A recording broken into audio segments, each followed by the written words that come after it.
ಸಂಸ್ಥೆಯಿಂದ ವೇತನ ಕಡಿತಗೊಳಿಸಿ ಪಿಎಫ್ಎಸ್ಐ ಹಣವನ್ನು ಸರಿಯಾಗಿ ಜಮಾ ಮಾಡದೆ ಡಿ ಗ್ರೂಪ್ ನೌಕರರ ಮೇಲೆ ದೌರ್ಜನ್ಯ ನಡೆಸಲಾಗುತ್ತಿದೆ ಎಂದು ಆರೋಪಿಸಿ ರಿಮ್ಸ್ ಆಸ್ಪತ್ರೆಯ ಆವರಣದ ಮುಂದೆ ಹೊರಗುತ್ತಿಗೆ ನೌಕರರು ಗುರುವಾರ ಕೆಲಸಕ್ಕೆ ಗೈರಾಗಿ ಪ್ರತಿಭಟನೆ ನಡೆಸಿದರು.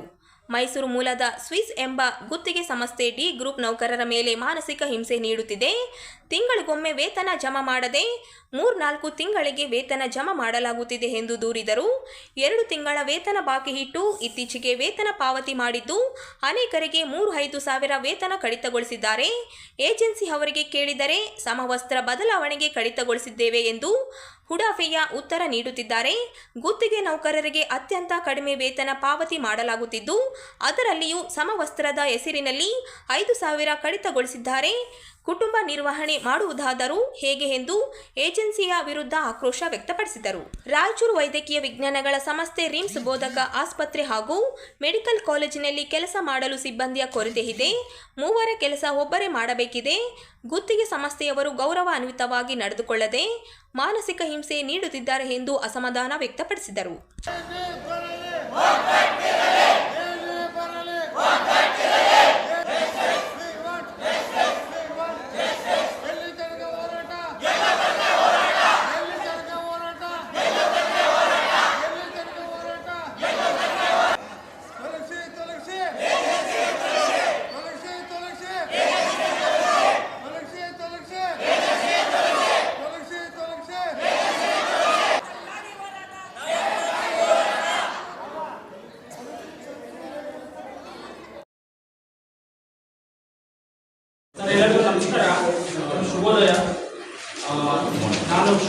ಶಿಲ್ಪಾ ಮೆಡಿಕೇರ್ ಲಿಮಿಟೆಡ್ ರಾಯಚೂರು ಹಾಗೂ ಅಗಸ್ತ್ಯ ಆಯುರ್ವೇದ ಮೆಡಿಕಲ್ ಕಾಲೇಜ್ ಮತ್ತು ಆಸ್ಪತ್ರೆ ಕೊಪ್ಪಳ ಇವರ ಸಂಯುಕ್ತ ಆಶ್ರಯದಲ್ಲಿ ದಿನಾಂಕ 7 ಮತ್ತು 8ರಂದು ನಗರದಲ್ಲಿರುವ ವಿಶಾಲ್ ಮಾರ್ಟ್ ಹಿಂಭಾಗದ ಸಂತೋಷಿ ಹೋಮ್ಟನ್ನಲ್ಲಿ ಉಚಿತ ಆರೋಗ್ಯ ತಪಾಸಣೆ ಹಾಗೂ ಚಿಕಿತ್ಸೆ ಶಿಬಿರವನ್ನು ಆಯೋಜಿಸಲಾಗಿದೆ. ಅಗಸ್ತ್ಯ ಆಯುರ್ವೇದ ಮೆಡಿಕಲ್ ಕಾಲೇಜಿನ ಉಪನ್ಯಾಸಕರಾದ ಡಾಕ್ಟರ್ ಶಿವಬಸಯ್ಯ ಅವರು ಹೇಳಿದರು. ಅವರಿಂದು ನಗರದ ಸುದ್ದಿಗಾರರೊಂದಿಗೆ ಮಾತನಾಡಿ, ನಗರದ ಸಾರ್ವಜನಿಕರ ಆರೋಗ್ಯ ಹಿತದೃಷ್ಟಿಯಿಂದ ಬೆಳಗ್ಗೆ 11 ಗಂಟೆಯಿಂದ ಸಂಜೆ 5 ಗಂಟೆಯವರೆಗೆ ಉಚಿತ ಆರೋಗ್ಯ ಶಿಬಿರ ಆಯೋಜಿಸಲಾಗಿದೆ. ಈ ಉಚಿತ ಆರೋಗ್ಯ ಶಿಬಿರದಲ್ಲಿ ಸಂಧಿತವಾದ ತಲೆನೋವು, ನರುಳಿ, ಮೂತ್ರಕೋಶ ಹಾಗೂ ಪಿತ್ತಕೋಶ ಸೇರಿದಂತೆ ವಿವಿಧ ಕಾಯಿಲೆಗಳಿಗೆ ತಪಾಸಣೆ ಮತ್ತು ಚಿಕಿತ್ಸೆ ನೀಡಲಾಗುವುದು ಎಂದು ಹೇಳಿದರು. ಜಿಲ್ಲೆಯ ಸಾರ್ವಜನಿಕರು ಈ ಶಿಬಿರದ ಸದುಪಯೋಗ ಪಡೆದು ತಮ್ಮ ಆರೋಗ್ಯದ ಬಗ್ಗೆ ತಪಾಸಣೆ ಮಾಡಿಕೊಳ್ಳಬೇಕು ಎಂದು ಮನವಿ ಮಾಡಿದರು. ಶಿಲ್ಪಾ ಫೌಂಡೇಶನ್ ವತಿಯಿಂದ ರಾಯಚೂರಿನಲ್ಲಿ ಸಮಾಜಮುಖಿ ಸೇವೆಗಳನ್ನು ಮಾಡಲಾಗುತ್ತದೆ. ಅದರ ಭಾಗವಾಗಿ ನಾವು ನೋಡಬೇಕಾದ್ರೆ ಶಿಕ್ಷಣದಲ್ಲಿ ರಾಯಚೂರು ತಾಲೂಕಿನಲ್ಲಿ ಸುಮಾರು 50ಕ್ಕೂ ಮೇಲ್ಪಟ್ಟ ಸರ್ಕಾರಿ ಶಾಲೆಗಳಲ್ಲಿ ತರಗತಿ ಕೋಣೆಯಲ್ಲಿ ಮಕ್ಕಳು ಶಿಸ್ತುಬದ್ಧ ಕಲಿಕೆಯಲ್ಲಿ ತೊಡಗಿಕೊಳ್ಳಲು ಪೀಠೋಪಕರಣಗಳನ್ನು ಮತ್ತು ಅವರಿಗೆ ಬೇಕಾದಂತಹ ಕಲಿಕಾ ಸಾಮಗ್ರಿಗಳನ್ನು ನಾವು ನೀಡ್ತಾ ಇದ್ದೇವೆ. ಮುಂದುವರೆದು ಮಹಿಳಾ ಸಬಲೀಕರಣ ವಿಷಯ ಬಂದಾಗ ಗ್ರಾಮೀಣ ಭಾಗದಲ್ಲಿ ಇರ್ತಕ್ಕಂಥ ಪ್ರತಿಭಾವಂತ ವಿದ್ಯಾರ್ಥಿಗಳು ಮತ್ತು ಯುವಕರಿಗೆ ಪ್ರೋತ್ಸಾಹಧನ ಮತ್ತು ಅವರಿಗೆ ವಿದ್ಯಾರ್ಥಿ ವೇತನಗಳನ್ನು ಕೂಡ ನೀಡ್ತಾ ಇದ್ದೇವೆ ಶಿಕ್ಷಣ ವಿಭಾಗದಲ್ಲಿ. ಅದನ್ನು ಹೊರತುಪಡಿಸಿ ಮಾಣಿಕ್ ಅಂಧ ಮಕ್ಕಳ ಶಾಲೆ ಮತ್ತು ನಮ್ಮ ದೀಪಾ ಕಂಪ್ಯೂಟರ್ಸ್, ಅದೇ ರೀತಿಯಾಗಿ ಸರ್ಕಾರಿ ಕಾಲೇಜುಗಳಿಗೆ ಅವರಿಗೆ ಬೇಕಾದಂಥ ಮೂಲಭೂತ ಸೌಕರ್ಯಗಳನ್ನು ನಾವು ಶಿಕ್ಷಣದ ಒಂದು ಪರಿಕ್ರಮದ ಅಡಿಯಲ್ಲಿ ನಾವು ಮಾಡ್ತಾ ಬರ್ತಿದ್ದೇವೆ. ಮುಂದುವರೆದು ಪರಿಸರ ವಿಷಯಕ್ಕೆ ಬಂದಾಗ ಕಳೆದ 8 ವರ್ಷಗಳಿಂದ ಗ್ರೀನ್ ರಾಯಚೂರು ಅವರ ಸಹಯೋಗದೊಂದಿಗೆ ಸರಿಸುಮಾರು ಹತ್ತಿರ 1 ಲಕ್ಷದ ಸಸಿಗಳನ್ನು ನಗರದಲ್ಲಿ ಅವುಗಳನ್ನು ನೆಟ್ಟು ಮತ್ತು ಅದನ್ನು ಪೋಷಣೆಯನ್ನು ಕೂಡ ಮಾಡುವಂಥ ನಿಟ್ಟಿನಲ್ಲಿ ಇವತ್ತು ಕಾರ್ಯಪ್ರವೃತ್ತರಾಗ್ತಾ ಇದ್ದೇವೆ. ಅದೇ ರೀತಿಯಾಗಿ ಕಳೆದ ಸುಮಾರು 3-4 ವರ್ಷಗಳ ಹಿಂದೆ ಕೆರೆಗಳ ಹೂಳು ತೆಗೆಯುವುದು ಭಾರತೀಯ ಜೈನ ಸಂಘಟನೆಯೊಂದಿಗೆ ಸೇರಿಕೊಂಡು ಅವರ ಸಹಯೋಗದೊಂದಿಗೆ ಶಿಲ್ಪಾ ಮೆಡಿಕಲ್ ಇಂದ ಶಿಲ್ಪಾ ಫೌಂಡೇಶನ್ ವತಿಯಿಂದ ಯಾದಗಿರಿ ಮತ್ತು ರಾಯಚೂರು ಜಿಲ್ಲೆಯಲ್ಲಿ ಸುಮಾರು 42 ಹಳ್ಳಿಗಳಲ್ಲಿ ಕೆರೆಗಳನ್ನು ಹೂಳು ತೆಗೆಯಲಾಗಿತ್ತು. ಇದರಿಂದ 25 ಲಕ್ಷ ಮೆಟ್ರಿಕ್ ಟನ್ ಹೂಳು ತೆಗೆಯಲಾಗಿತ್ತು ಮತ್ತು 250 ಕೋಟಿ ಲೀಟರ್ ಹೆಚ್ಚುವರಿ ನೀರು ಸಂಗ್ರಹಕ್ಕೆ ಒಂದು ಅವಕಾಶಗಳನ್ನು ನಾವು ಕಲ್ಪಿಸಿಕೊಡಲಾಗಿದೆ. ಇನ್ನು ಮುಂದುವರೆದು ಆರೋಗ್ಯ ಕ್ಷೇತ್ರದಲ್ಲಿ ಹೇಳಬೇಕಾದ್ರೆ ನಮ್ಮ ರಿಮ್ಸ್ ಆಸ್ಪತ್ರೆಯಲ್ಲಿ ಮಕ್ಕಳ ತೀವ್ರ ನಿಗಾ ಘಟಕವನ್ನು ನಾವು ವ್ಯವಸ್ಥೆ ಮಾಡಿದ್ದೇವೆ.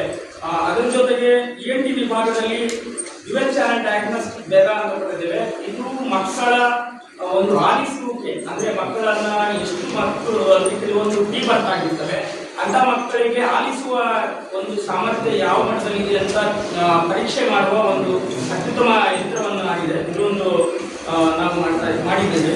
ಮುಂದುವರೆದು ಒಂದು 500 ಮೇಲ್ಪಟ್ಟ ಟಿಬಿ ಬಾಧಿತ ಅವರನ್ನ ನಾವು ಅಡಾಪ್ಟ್ ಮಾಡಿಕೊಂಡು ಟಿಬಿ ಮುಕ್ತ ಭಾರತದಲ್ಲಿ ಅವರಿಗೆ ಪೌಷ್ಟಿಕ ಆಹಾರವನ್ನ ರಾಯಚೂರು ಮತ್ತು ದೇವದುರ್ಗ ತಾಲೂಕಿನ ಟಿಬಿ ಪೇಷಂಟ್ಗಳಿಗೆ ಅದನ್ನ ಒದಗಿಸಬೇಕು. ಅದನ್ನ ಹೊರತುಪಡಿಸಿ ದೇವದುರ್ಗದಲ್ಲಿ ಕೂಡ ಮಕ್ಕಳ ತೀವ್ರ ನಿಗಾ ಘಟಕವನ್ನು ಸರ್ಕಾರಿ ಆಸ್ಪತ್ರೆಯಲ್ಲಿ ನಾವು ಇದನ್ನ ಪ್ರೋತ್ಸಾಹಿಸಿ ಸ್ಥಾಪಿಸಲಾಗಿದೆ.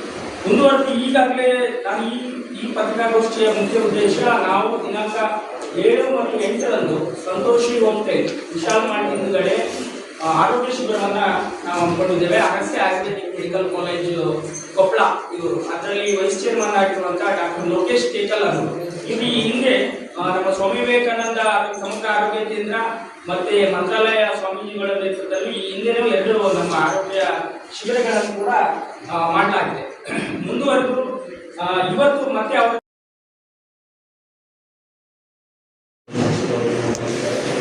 ಮಾಜಿ ಮುಖ್ಯಮಂತ್ರಿ ಅರವಿಂದ್ ಕೇಜ್ರಿವಾಲ್ ಹಾಗೂ ಉಪಮುಖ್ಯಮಂತ್ರಿ ಮನೀಶ್ ಸಿಸೋಡಿಯಾ ಅವರ ಮೇಲೆ ದಾಖಲಿಸಿದ ದೆಹಲಿ ಅಬಕಾರಿ ನೀತಿ ಪ್ರಕರಣವನ್ನು ನ್ಯಾಯಾಲಯ ಖುಲಾಸೆ ಮಾಡಿದ್ದು, ಬಿಜೆಪಿ ಸುಳ್ಳು ಅಪವಾದನೆ ಮಾಡಿದೆ ಎಂದು ಆಮ್ ಆದ್ಮಿ ಪಾರ್ಟಿ ಜಿಲ್ಲಾಧ್ಯಕ್ಷರು ಡಿ ವೀರೇಶ್ ಕುಮಾರ್ ಅವರು ಹೇಳಿದರು. ಅವರಿಂದು ನಗರದ ಸುದ್ದಿಗಾರರೊಂದಿಗೆ ಮಾತನಾಡಿ, ನ್ಯಾಯಾಲಯವು ಮದ್ಯ ನೀತಿ ಹಗರಣದ ಎಲ್ಲ ಆರೋಪಗಳನ್ನು ಖುಲಾಸೆಗೊಳಿಸಿದೆ. ಸತ್ಯ ಅಂತಿಮವಾಗಿ ಜಯಶಾಲಿಯಾಗಿದೆ. ಅರವಿಂದ್ ಕೇಜ್ರಿವಾಲ್ ಅವರ ರಾಜಕೀಯ ಬೆಳವಣಿಗೆ ಸಹಿಸಿಕೊಳ್ಳದೆ ಪ್ರಧಾನಿ ಮೋದಿ ಅವರು ಆ್ಯಪ್ ಅನ್ನು ಮುಗಿಸಲು ಅತಿ ದೊಡ್ಡ ರಾಜಕೀಯ ಪಿತೂರಿ ನಡೆಸಿದ್ದು, ನ್ಯಾಯಾಲಯ ತೀರ್ಪು ಮೂಲಕ ಬಿಜೆಪಿ ಪಕ್ಷಕ್ಕೆ ಮುಂಭಾಗವಾಗಿದೆ. ಅಬಕಾರಿ ನೀತಿ ಪ್ರಕರಣದಲ್ಲಿ ಸಾಕ್ಷ್ಯಾಧಾರ ಇಲ್ಲದ ಕಾರಣ ಸಿಬಿಐಗೆ ಹೈಕೋರ್ಟ್ ಚಿಮಾರಿ ಹಾಕಿದೆ ಎಂದರು. ಅರವಿಂದ್ ಕೇಜ್ರಿವಾಲ್ ಅವರ ಸುದೀರ್ಘ ಆಡಳಿತ ಅವಧಿಯನ್ನು ಹಾಗೂ ಅವರ ಜನಪರ ಮಾದರಿ ಕಾರ್ಯ ಇಡೀ ದೆಹಲಿ ಜನ ನೋಡಿದೆ. ಕೇಜ್ರಿವಾಲ್ ಭ್ರಷ್ಟನಲ್ಲ, ಅವರು ಪ್ರಾಮಾಣಿಕ ವ್ಯಕ್ತಿ. ಸುಳ್ಳು ಪ್ರಕರಣವನ್ನು ತಳ್ಳಿ ಹಾಕಿದ ನ್ಯಾಯಾಲಯ ತೀರ್ಪು ಸ್ವಾಗತಿಸಿ ಇಡೀ ದೇಶದ ಜನರಿಗೆ ಹಾಗೂ ಕಾರ್ಯಕರ್ತರಿಗೆ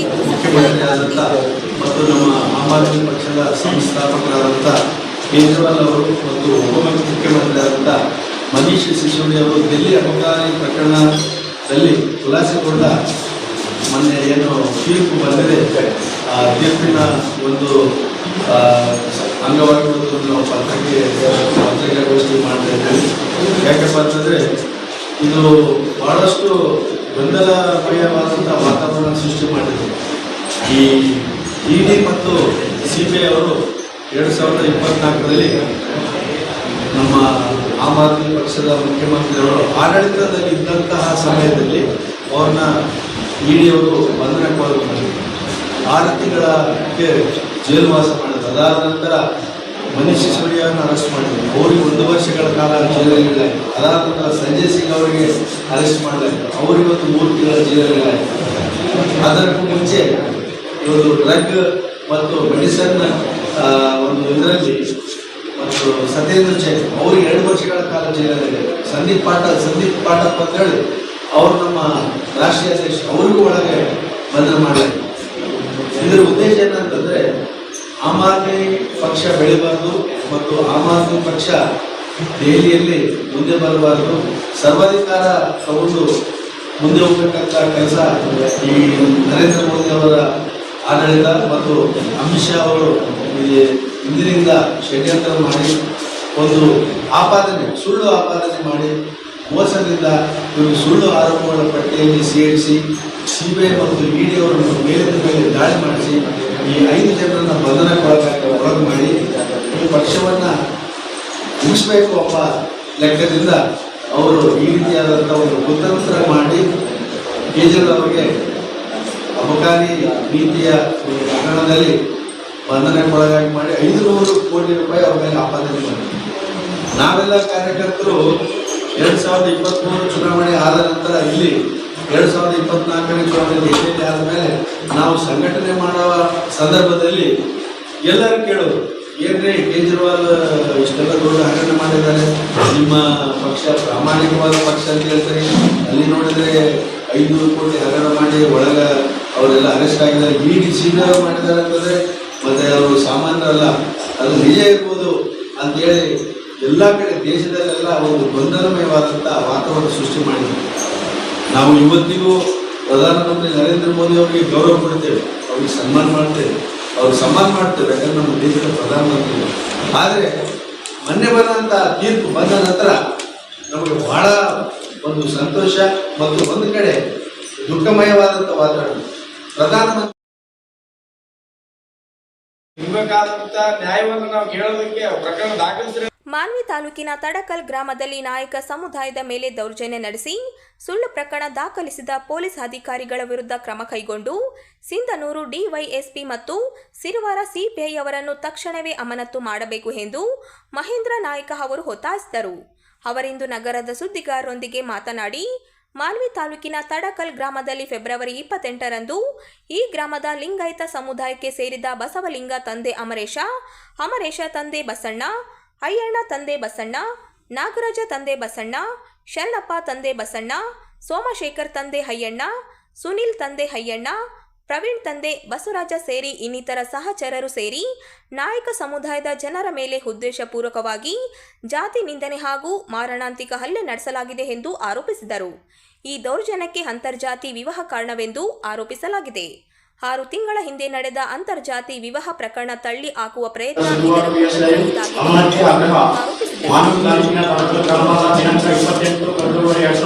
ಶನಿವಾರದಂದು ನಾಯಕ ಸಮುದಾಯದ ಮುಕ್ತ ಮತ್ತು ಅಮಾಯಕ ಜನರ ಮೇಲೆ ಜಾತಿ ನಿಂದನೆ ಹಾಗೂ ಕೊಲ್ಲುವ ಉದ್ದೇಶದಿಂದ ಹಲ್ಲೆ ನಡೆಸಲಾಗಿದೆ.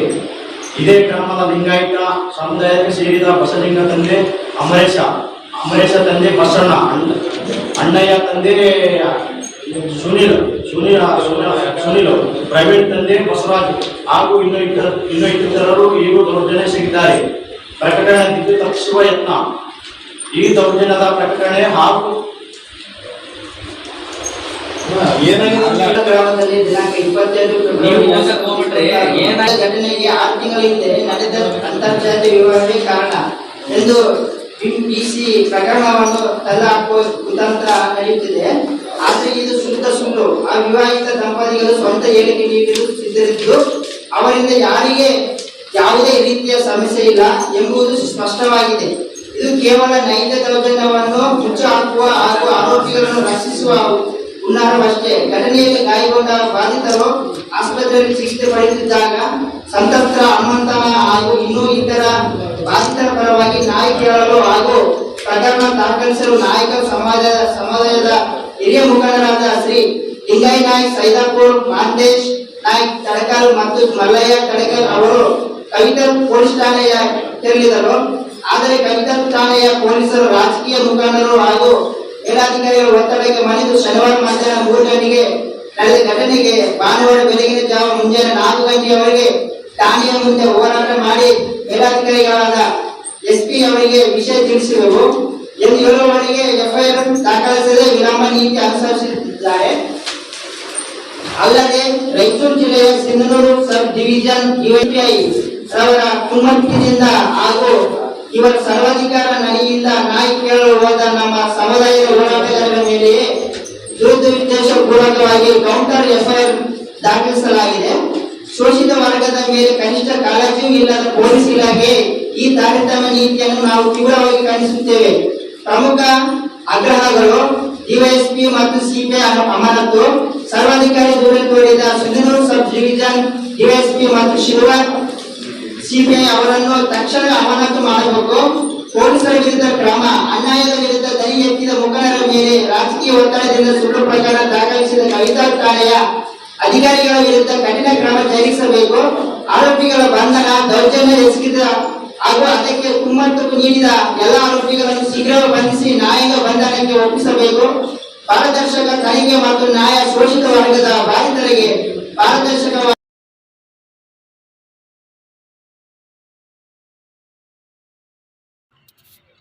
ತೆಲಂಗಾಣ ರಾಜ್ಯದ ನಾಗರ ಕರ್ನೂಲ್ ಜಿಲ್ಲೆಯ ಕುಮೂರು ಗ್ರಾಮದಲ್ಲಿ ನಡೆದ ದೇವಸ್ಥಾನದ ಜಾತ್ರೆಯ ವೇಳೆ 2 ತಿಂಗಳ ಹೆಣ್ಣು ಹಸುಗೂಸು ಸಾವಿಗೆ ಕಾರಣವಾದ ಆರೋಪಿಗೆ ತಕ್ಷಣ ಬಂಧನ ಕ್ರಮ ಕೈಗೊಳ್ಳಬೇಕೆಂದು ಒತ್ತಾಯಿಸಿ ಕರ್ನಾಟಕ ರಾಜ್ಯ ಮಡಿವಾಳ ಯುವ ಘಟಕ ಹಾಗೂ ಹಿಂದುಳಿದ ಜಾತಿಗಳ ಒಕ್ಕೂಟ ಯುವ ಘಟಕದ ಪದಾಧಿಕಾರಿಗಳು ಜಿಲ್ಲಾಧಿಕಾರಿಗಳ ಮೂಲಕ ತೆಲಂಗಾಣ ಮುಖ್ಯಮಂತ್ರಿಗಳಿಗೆ ಮನವಿ ಸಲ್ಲಿಸಿದರು.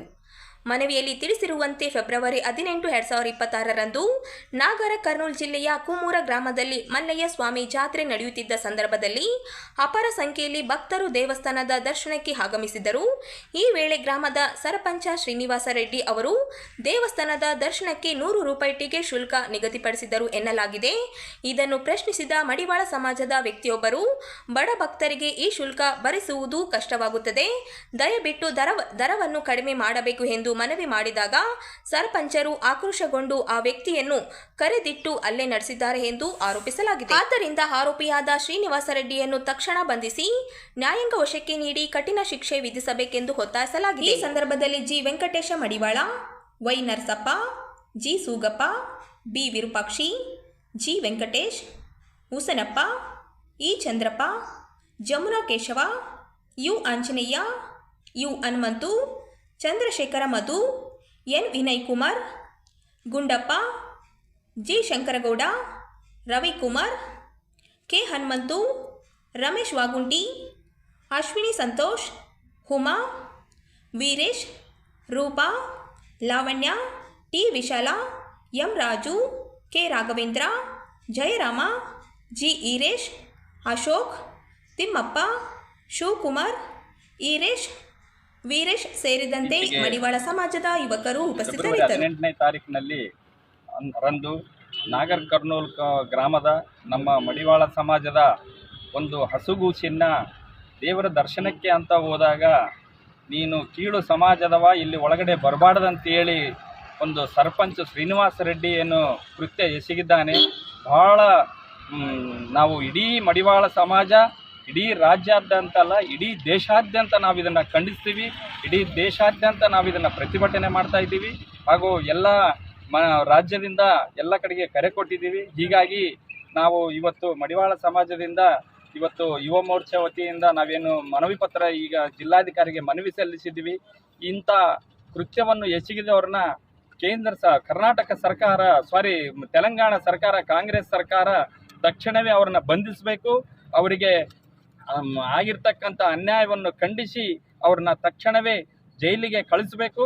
ನಾವೆಲ್ಲರೂ ರಾಜ್ಯದ ಮಡಿವಾಳ ಸಮಾಜದ ವತಿಯಿಂದ ನಾವು ನಾಗರ್ ಕರ್ನೂಲಿಗೆ ಮತ್ತೆ ಹೋಗೋರಿದ್ದೀವಿ. ಅವರನ್ನು ಎಲ್ಲ ಭೇಟಿಯಾಗಿ ಅವರಿಗೆ ಸಾಂತ್ವನ ಹೇಳಿ ನಾವು ಇಡೀ ನಮ್ಮ ಯುವ ಸಮಾಜ ಮುಖಂಡರು ಎಲ್ಲರ ಜೊತೆಗೆ ಹೋಗಿ ಅವರನ್ನು ತಕ್ಷಣವೇ ಬಂಧಿಸಬೇಕಂತೇಳಿ ನಾವು ಎಲ್ಲರೂ ಜಿಲ್ಲಾಧಿಕಾರಿ ಮುಖಾಂತರ ಮನವಿ ಮಾಡಿದ್ದೀವಿ. ಇದೇ ಥರ ನಮ್ಮ ಸಮಾಜದ ಎಲ್ಲ ಕಡೆ ನಮಗೆ ಆದರೆ ನಾವು ಹೆಂಗೆ ನಮ್ಮ ಮುಂದಿನ ಸಮಾಜ ಅಂತ ನಾವೆಲ್ಲರೂ ಭಾಳ ಆತಂಕದಲ್ಲಿದ್ದೀವಿ. ಯಾಕೆಂದರೆ ಹಿಂದಕ್ಕೆ 2-3 ಘಟನೆ ಆದವು, ಅದನ್ನು ಮತ್ತೆ ಮರುಕಳಿಸ್ತಾ ಇದೆ. ಇಂಥ ಯುಗದಲ್ಲಿ ಇಂಥ ಮೀಡಿಯಾ ಎಲ್ಲ ಇದು ಕಾನೂನು ಸುವ್ಯವಸ್ಥೆ ಇದ್ರೂ ಇಂಥ ದೌರ್ಜನ್ಯ ನಮ್ಮ ಮಡಿವಾಳ ಸಮಾಜದ ಮೇಲೆ ಎಸಗ್ತಾರೆ ಅಂದರೆ ನಾವು ಎಲ್ಲಿಗೆ ಹೋಗ್ಬೇಕು ಅನ್ನೋದು ನಮ್ಮ ಮಡಿವಾಳ ತಾಯಂದಿರದು ಒಂದು ಮಾತಾಗಿದೆ. ಇದು ತಕ್ಷಣವೇ ಬಂಧಿಸಿ ಅವ್ರನ್ನ ಒಳಗಡೆ ಕಳಿಸಿ ನಮಗೆಲ್ಲರಿಗೆ ಆ ಮಡಿವಾಳ ತಾಯಿಗೆ ನ್ಯಾಯ ಕೊಡಿಸ್ಬೇಕಂತೇಳಿ ನಾವೆಲ್ಲರೂ ಅವರಿಗೆ ಕಟಿಬದ್ಧರಾಗಿ ಇರ್ತೀವಿ ಅಂತೇಳಿ ನಾನು 2 ಮಾತುಗಳಿಗೆ ವಿರಾಮ.